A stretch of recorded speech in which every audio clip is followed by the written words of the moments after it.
And we want to talk a little bit about our what we talked about last week, but just in a little more depth.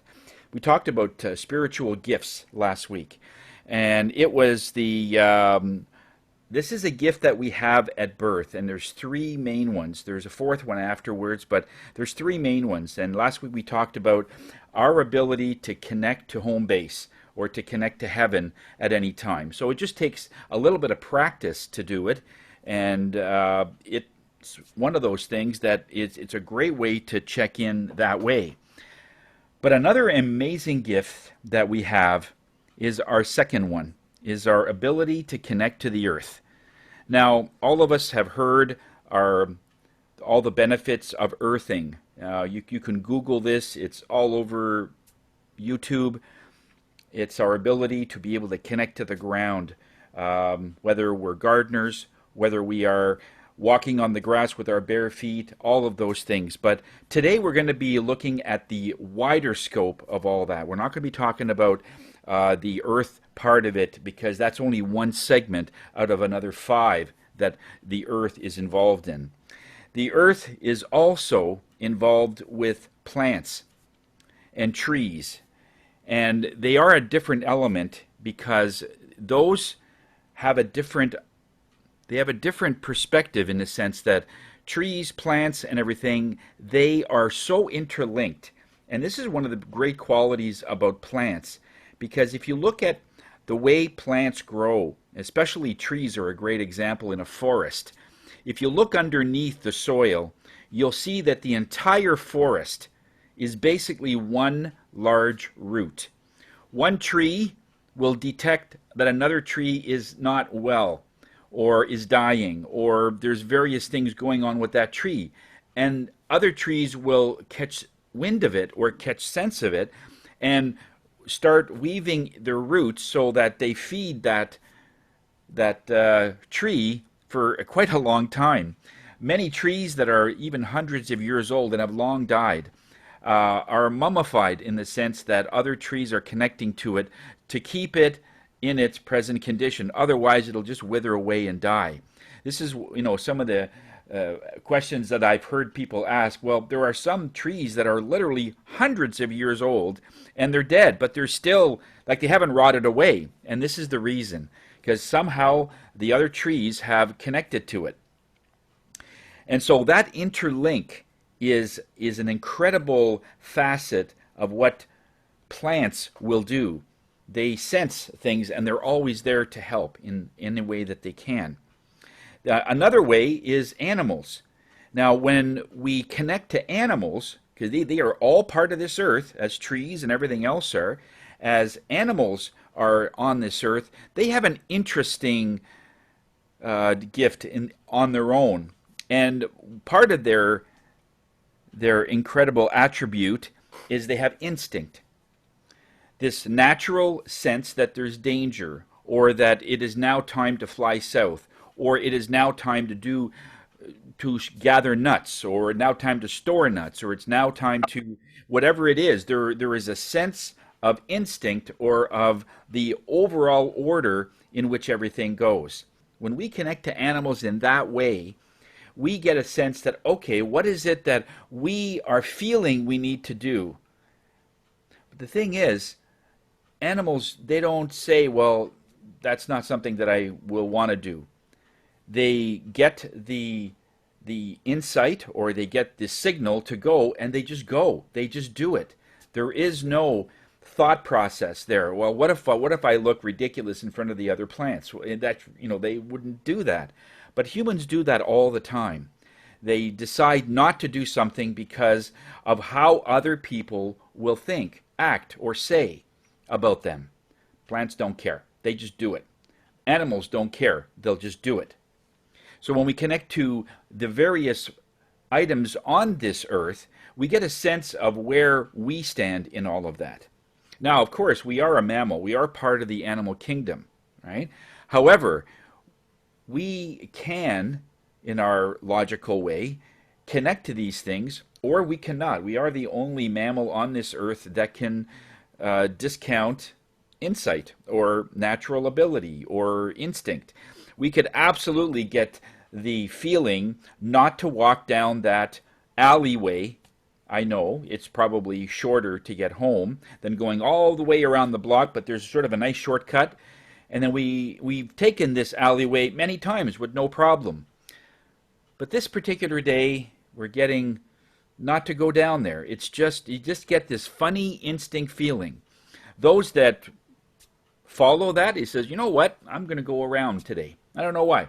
I just don't feel comfortable walking through there. Others will discount it and just go anyway, and then maybe later they'll realize why they had that feeling. We all have that instinct, that animal instinct. And then so when we connect to it in that way. Another element of this planet is, of course, air. Air is everywhere.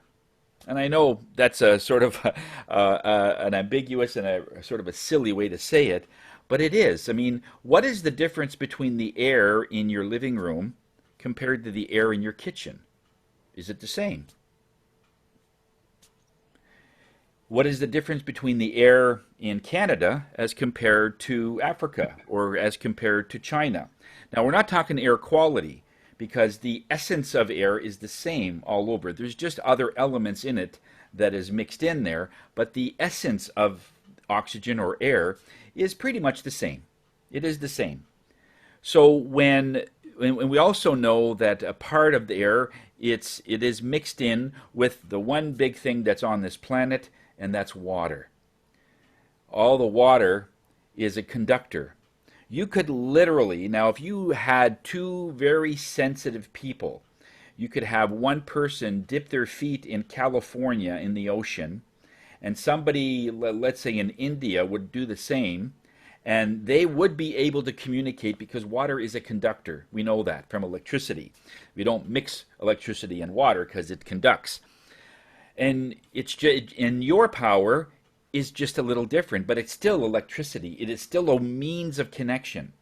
And in water is also everything else that is in there. Whales, dolphins, turtles, any animal that uses water as part of their home.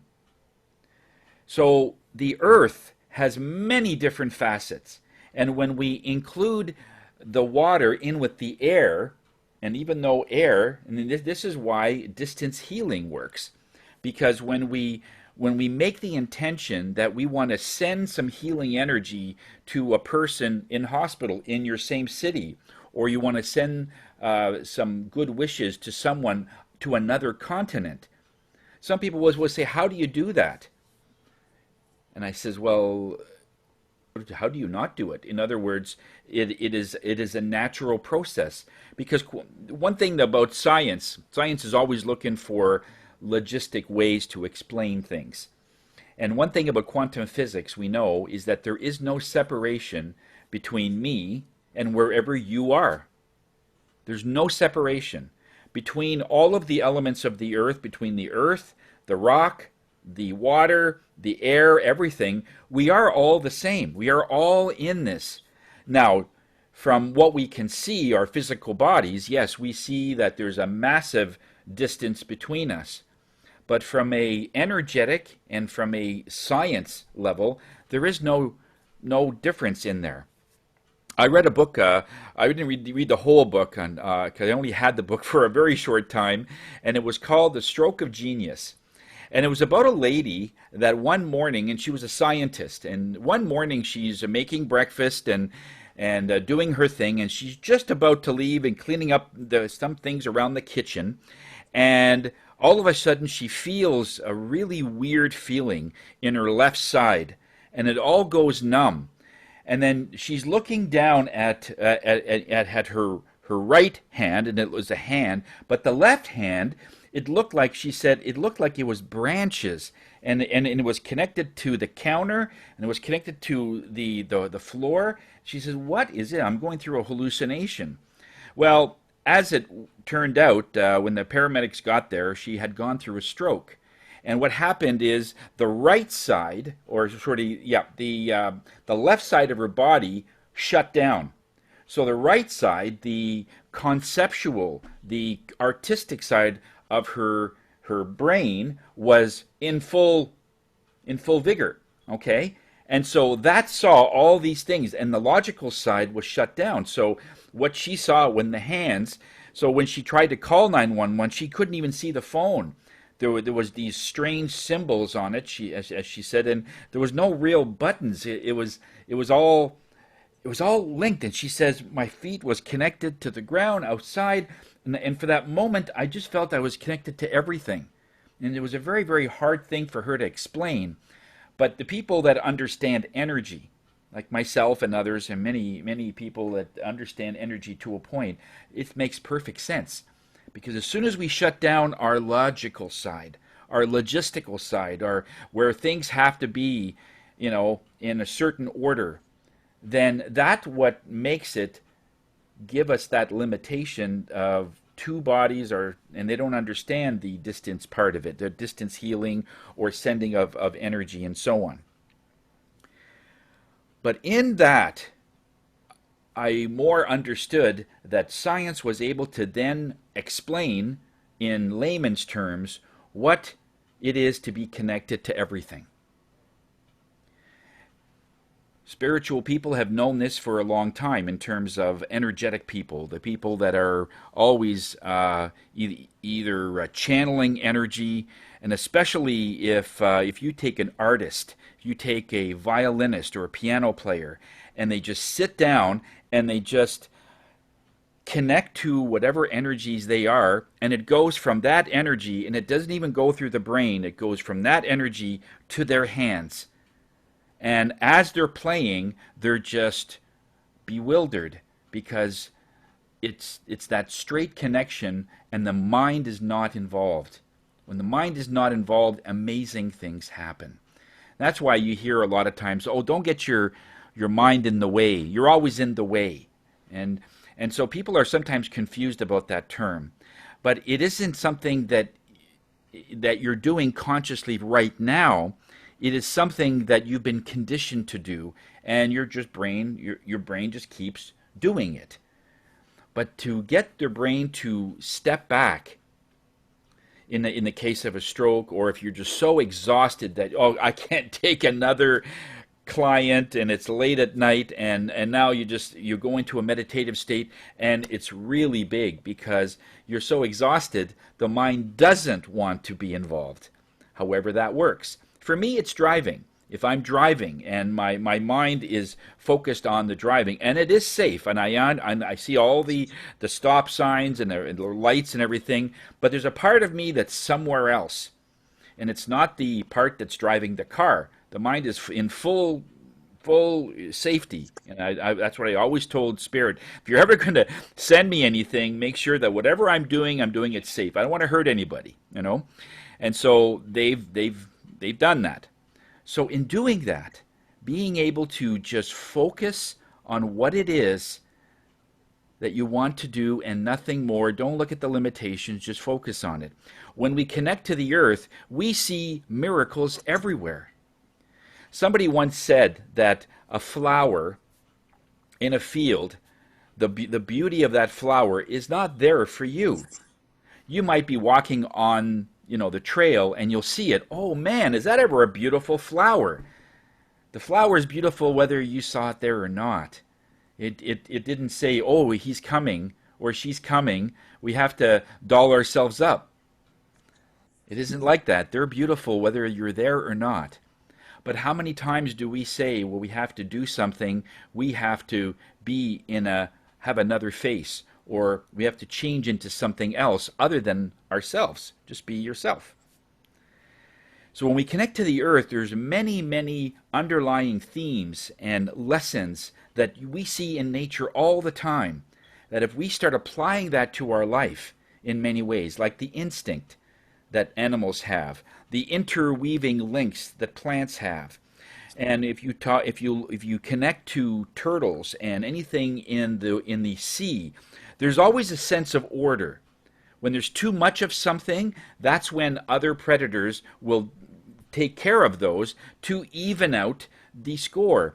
I remember an article, this was over 20 years ago I was reading this, and it was about a piece of land, or there was several hundred acres, And in this 1 acre, there was just so much deer in this one area. So they figured, well, we need to somehow move the deer into another place, or we have to bring it down because there's not enough food for them, and many will starve over the winter because there was this incredible plant life in this one year, and there was this shot of deer everywhere. And so they opened up the hunting season and they did whatever they could to bring the population of the deer down in one area. In another area, they had the same idea, but they were saying that because of the focus we're making on this 100 acres or more, we're going to do that next year. We'll bring down the population so it's even, so we won't have so many deer die over the winter because there's just not enough food to house that many animal life. So they worked on this one land. The next year, they went over to the other land, and it went, well, the one property, or the one, if I could recall the story, the one acreage that they were working on, it went from like 2,000 deer for a certain area. They had to bring it down to 500. That was the measurement. So they worked on that ratio. So it had to go down by a quarter. Then the next year, they were going to do the same thing. But oddly enough, and so to their amazement, they found that it was already at the 500 or that one quarter already. And when they looked at it the year previous, it was it was the same in that way. In other words, nature finds a way to even things out. We don't need our intervening of it. More wolves were out, more all these other things, and the wolves know, the animals know. And oddly enough, they found that when they started looking at some of the deer, many of the deer did not have babies. And so there's this automatic self-governing order that just animals know. They're not going to have so many little fawns. They're not going to have so however way that they controlled it, nature did it on its own without our input, in other words. But see, animals have that. They have that inner instinct that they know. I saw this one video recently, and it was about this pigeon that was perched up against one of the ledges.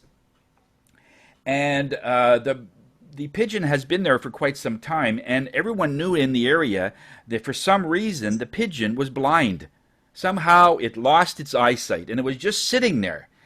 And then a cat came by, and it was starting to creep up to it, and I says, and you could just see in the video, oh, it's going to just hammer this poor pigeon. And so the cat got closer and closer and was really about ready to pounce. And then when it was just about there, the cat realized that the pigeon was blind. And so it backed off because it had principles. We are not going to kill a pigeon that is blind. It has principles, even though they wanted to jump on it, but the pigeon never moved because it didn't see the cat, obviously. So animals have that sense of there's a certain way that we're going to do this. And we hear stories all the time about bears helping birds from drowning, and other animals, elephants helping other animals. And tigers actually, when they're not hungry, will defend a wildebeest baby if it's lost from its herd. And it's the craziest thing. You can find it on YouTube on your own. Just type in animals that will protect their prey. And we see it all the time where the wildebeest says it's a baby, and the tigers, they're protecting it so the other lions won't grab it. Because it's not the way we do things around here. We do it only for what we need for our cubs, and that's it. We're not going to overdo it. So there's that sense of order. So when we connect to that kind of energy, our whole life realizes that there's a sense of order here regardless what we want.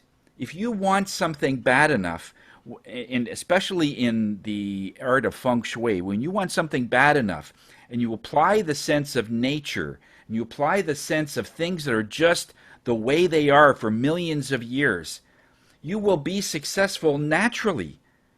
But what many people do is they start doing the not so good things, thinking too much. When they think too much, they overthink it and they actually want to go faster, in which they start missing things and they get late for appointments, very important appointments, and they just start losing their. This is what people say to us all the time when they come in for a reading or a tuning. They'll say, I just feel like the whole world is zigging and I'm zagging. Like it's like I'm just not in sync with the world. We hear this a lot.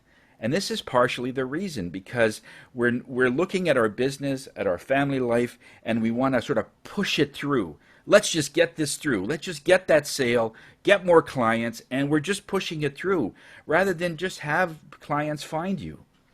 They will. If you're good at what you do and you're always enhancing your craft, and that energy will get out to people, and eventually people will come and find you.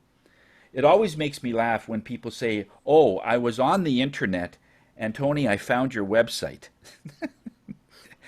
I don't know how many websites there are in the world, but I think there's more than the amount of people that there are on this earth. I'm pretty sure there's billions of websites, and they just happen to find me. Well, it's only because their energy is looking for someone, and I just happen to be there. But when you set that tone where you use natural instinct and natural abilities and just let it go, it's amazing what can happen. I mean, the story is told about somebody that wanted to see this beautiful rose. It was a special breed of a rose, and when it opened up, it just opened up about 3 times larger than any rose that you could find in this in the gardens that you can see. And what ended up happening was this person that was looking at the rose didn't realize that it takes a little more time for that rose to open up. So at one point he got a little impatient and started opening it and wanted to see what was inside. And in doing that process actually killed the plant. And so how do we learn from that? That nature has a timeline. It's not your timeline, it's just a timeline. And when we are so impatient about getting things done, do we actually step on the roses because we're trying to get to the weeds, is what we're trying to do. And so because of our impatience, sometimes we kill the very thing that we want to experience. Or do we just wait, and when things come, it's even sweeter than we could possibly imagine? On this earth, and especially in feng shui, and when we apply those very ancient art, there are basically 5 elements to this earth. One, of course, is the earth itself, our topsoil, the earthy item. Next is water, fire, metal. Metal is also crystals, and because any metals come from stones and rocks, okay? Then you've got your wood element. And whenever you understand what a wood element is in something and what a fire element is, in other words, you're not going to put a wood element, let's say you have a couple, you have a person that it represents fire. You're not going to say, okay, what you need is wood, because fire burns wood. There's always an argument, right? Fire will always be better with earth because it goes together. Fire and earth are together. Water and wood are good because water feeds wood and it grows. So these are the areas that we always look at in terms of balance. And nature has its own balance. Okay? They have their own balance, and it knows what to do. There's always an order there. So how we do that is this. In this meditation that we're going to do, we're going to try to get all of these elements all in one. So what I want you to do in this meditation, I want you to envision that you're in a lagoon. Okay? In this lagoon, there's a waterfall. It's about 15 or 20 feet high, and it's coming down and it's splashing on a rock. Okay, this beautiful waterfall. And as you're walking up to the waterfall, okay, realizing that on the other side of it, there's molten lava, there's a fire element, and it's heating up the water. So when the water is coming down, it's actually nice and warm. It isn't that cold 50-degree water that would normally be coming out of those springs, but it's really nice and warmed. That was warmed up by the nearby molten lava that's far away. It's still safe for you. So as you're walking up to this waterfall, I want you to pick up a stick or a branch representing wood. And on the other hand, I want you to pick up some soil representing earth. Okay? And you're walking up, and I want you to walk inside the waterfall so water is all around you. This beautiful, warm water. The water is, of course, that water element, and the warm water is the fire element. And to actually accent that a little bit more, you're in the sun. So the sun is also a fire element, and it's beating down on you type of thing. So this way, you're standing on rock, which is a metal item, and you've got your earth, you've got your wood, you've got your water, okay, and you got your fire. All the 5 elements at the same time. Because what I want to do in this meditation is have you connect to all the elements that are on this earth at the same time and say, because as soon as you do that, the order or the energy will know that you're trying to connect to all the elements, which is a universal element, by the way. And I want you to ask whatever questions you want to ask. You may want to ask, what is it that I need to learn? Or what is it that I need to know at this time? If you're going through some challenges, in whatever that is, you can say, I'm going through X, Y, Z. What can you tell me about it? What messages do you have for me? Because they know. There's a lot of intelligence in nature. It knows you're in the woods. It knows you're in the water. It knows everything.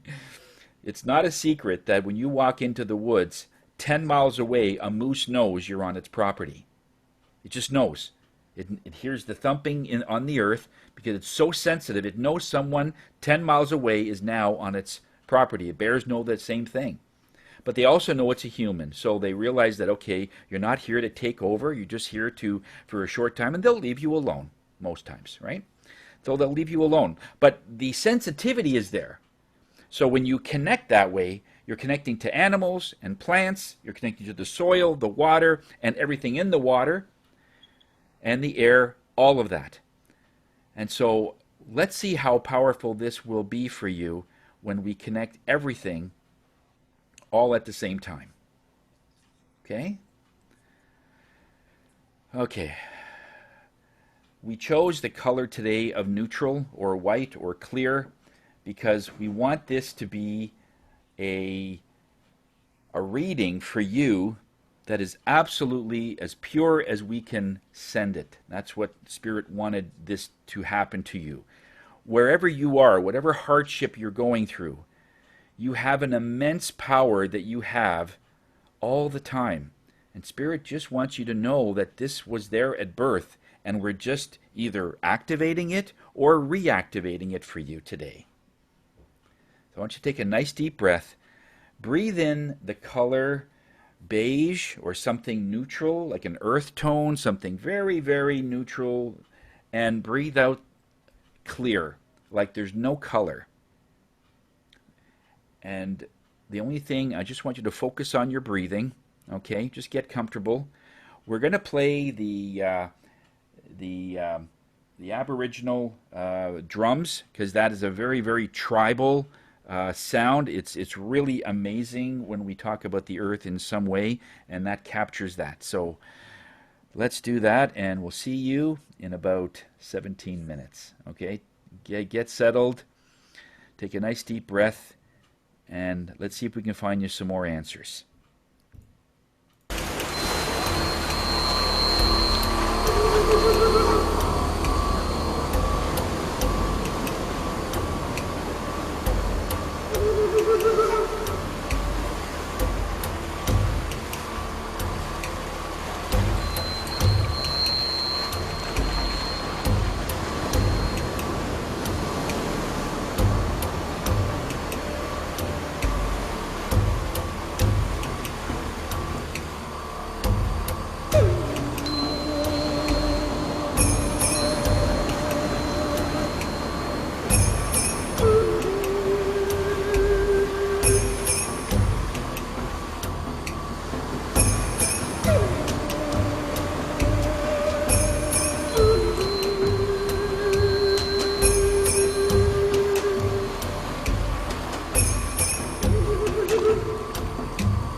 Wherever you are, I want you to give thanks for whatever message, whether you felt it or heard it, or whether you feel you need to know what to do, or that the answers will still be coming. Just give your gratitude. These are the same energies that know that you still have work to do on this earth, to give you the opportunity to do it. So thank them. Take a nice deep breath. Make a mental note of what you felt, what your experience was, and slowly come back into the room that you're in.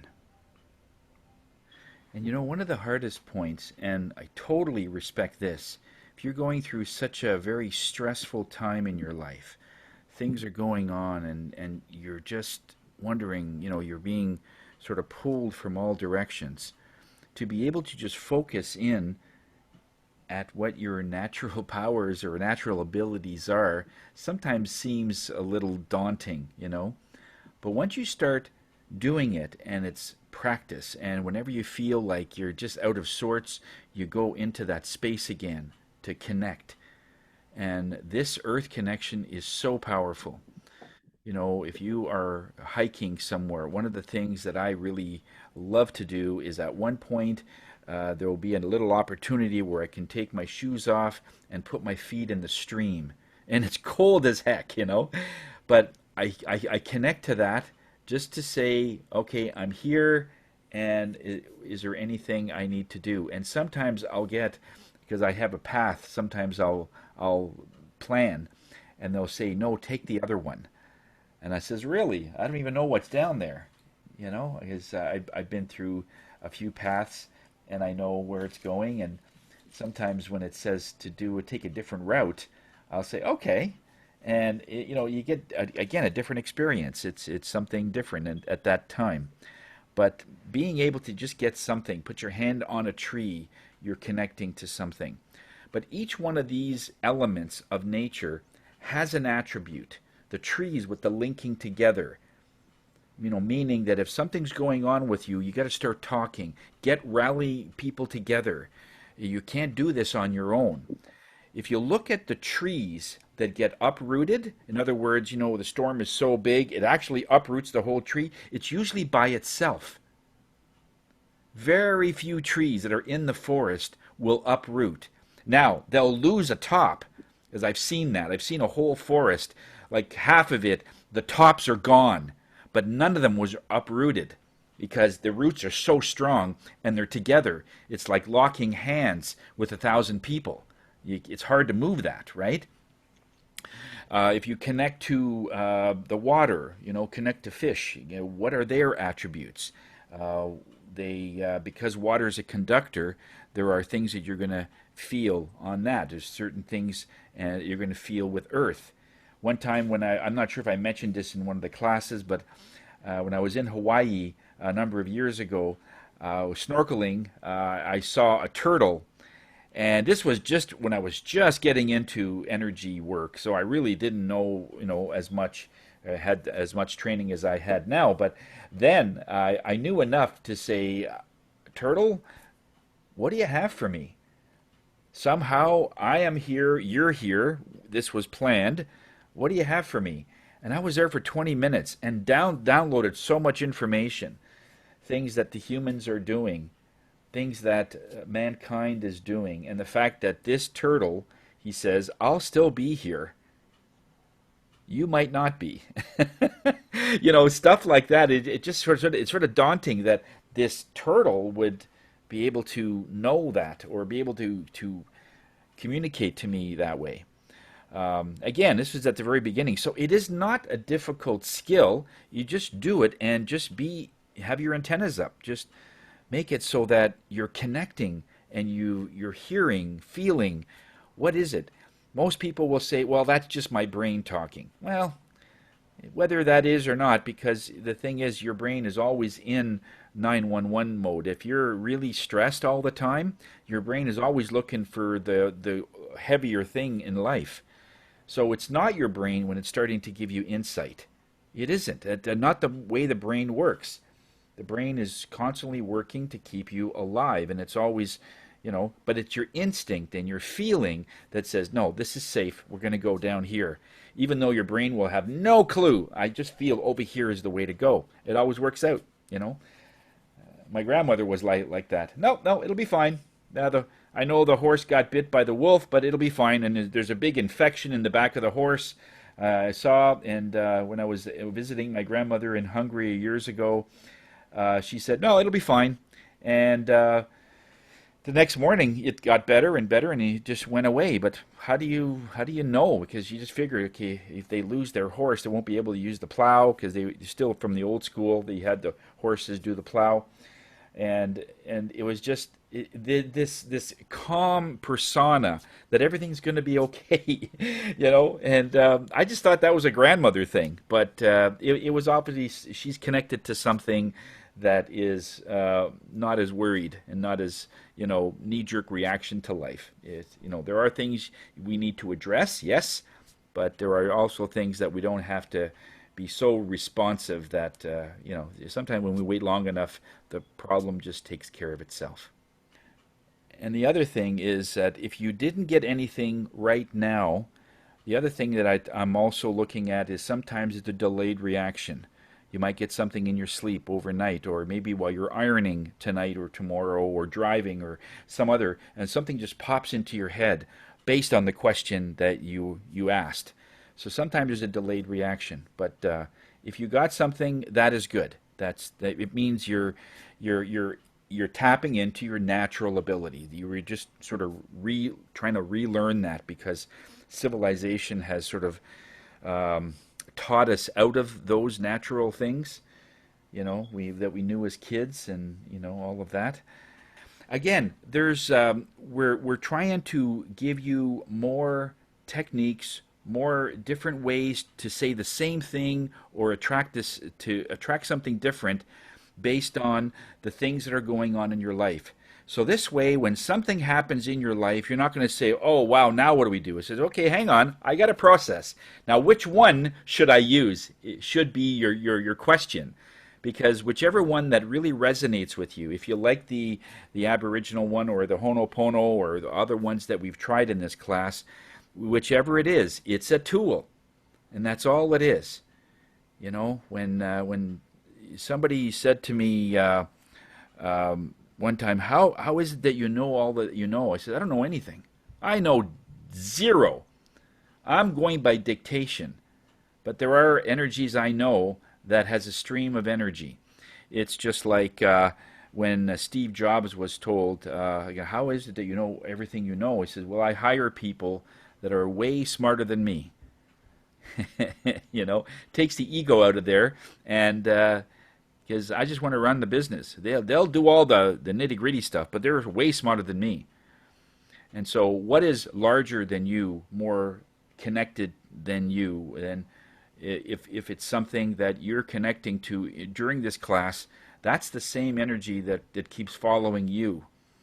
And so when things happen, there's always a way for you to get answers. And that's the point of all of this, is to get answers. Because once you're armed with an insight or answers, the whole situation changes dramatically. It does. Absolutely does. A thought, an idea, a concept, a new idea is so needed when we are out of options. And if you know there's another option, it hasn't come to you, it's okay. It's okay. Lately, I've been watching this one show. It's called Rust to Riches. It's a show about cars, and they bring in old clunkers and they restore them to new. And there was this one point that they wanted to restore this one car, and I know what the guy's doing. I see the viewers; they're always wondering what he's doing. But he's putting his hand on the car. This is amazing the way he's done it. He put his hands on the car.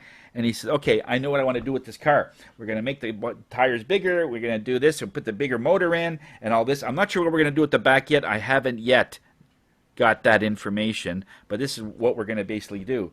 And so people are wondering, okay, how do you know that? He's connecting to the intelligence of the car, and it's telling him how it wants to look. Make a long story short, and he does it so well, you know. And when the car is done, he takes it to a buyer and he just says, "Wow, that's exactly the vision I had. I just couldn't explain it." I hear that all the time. I can't explain it. You don't explain a feeling, but he knows where it's going, and the guy gives him a list of what he wants on the car, and he puts his hand. No, that's not what he wants. No, he wants this, this, and this, and it's all different. He said, "Oh man, he's gonna see this car, and he's just gonna say that's not what I asked for." But every time it takes it to this is not what I asked for, but you know I like it even more because he's connecting to something bigger. You can do that with a car. You can do that with the rock, the water, the soil. You could just use these natural instincts that you have to get your answers, and you'll be blown away yourself. I always say to Spirit, you know, I am amazed every time I do something, you know, with a client and everything's going so well. I'm amazed, but I'm never surprised because that's what they do. I'm not surprised, but I'm amazed when it happens, you know, again. It's just amazing work. Okay, so we'll let you guys go and have yourself a great weekend, people. Next week we're going to talk about the connection and our natural abilities, our spiritual gifts to receive and send love. That's one of the hardest things that people can do. Because anyway, we're going to talk about that. Why is it so difficult to have love, and why is it difficult to receive it? So we'll talk about that, and we have a very special meditation we're going to do on that. So until next week, have a good one. Go get them, and Thank you, Tony. stay safe. Stay safe. Thank you, Tony. Everybody Take stay care. Love cool you on the all. weekend. Okay. Bye. Thank you, Bye. Tony. Bye-bye. Thank Bye you. now. Bye. Bye. Bye. Bye.